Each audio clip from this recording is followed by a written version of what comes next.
And James, Clinton supporters are getting a little bit nervous. They certainly are, Jeannie. A huge amount of cacophony on social media and on news websites trying to put a shape to all of the information that is coming in. But I'll just run through what I have for you. The Huffington Post calling it Fright Night, down to the wire. Over at BuzzFeed, they're talking about people losing their damn minds over how close this race is.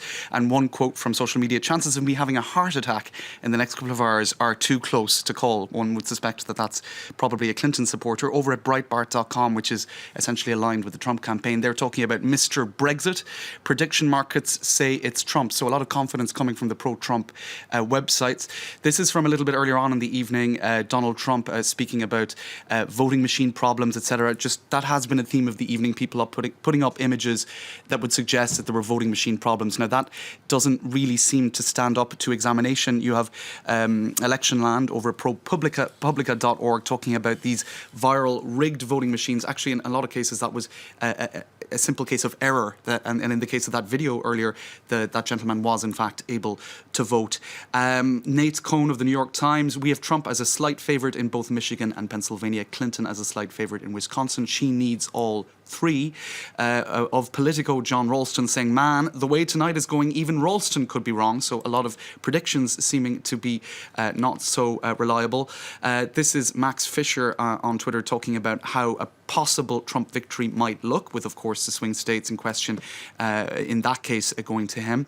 Now, Google Trends, Jeannie, this is another thing to look at, another one to look at. Long waiting lines is one issue that's coming up. Voter intimidation, voter machine problems. They have been tracking what issues are being sort of coming up or surfacing depending on the different states.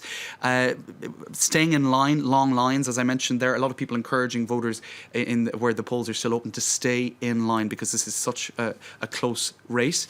Voter intimidation, you have people putting up numbers where they can call if they have an incident of voter intimidation. So you can see that the sense that it is down to the wire has people flagging these issues online because it could indeed come down to issues like that.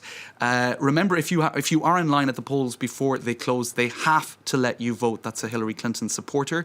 This is somebody saying, again, mentioning Brexit. We are watching Brexit Part 2 as well. They're referring here to British news coverage in terms of some people apparently panicking.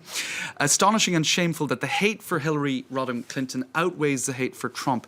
Now, this is referring to the division that Douglas Herbert was just talking about there. You really sense that on social media, the anger of Clinton supporters at the prospect of a Trump presidency, which they essentially associate with, you can see it in this tweet, racism, sexism, bullies, etc. So this is we're facing a very divided nation in either case, but I think perhaps even more so in the case of a Trump victory. You can see here Trump fans really having a sense of momentum behind their candidate. Trump is winning, and you can see their graphics saying keep going.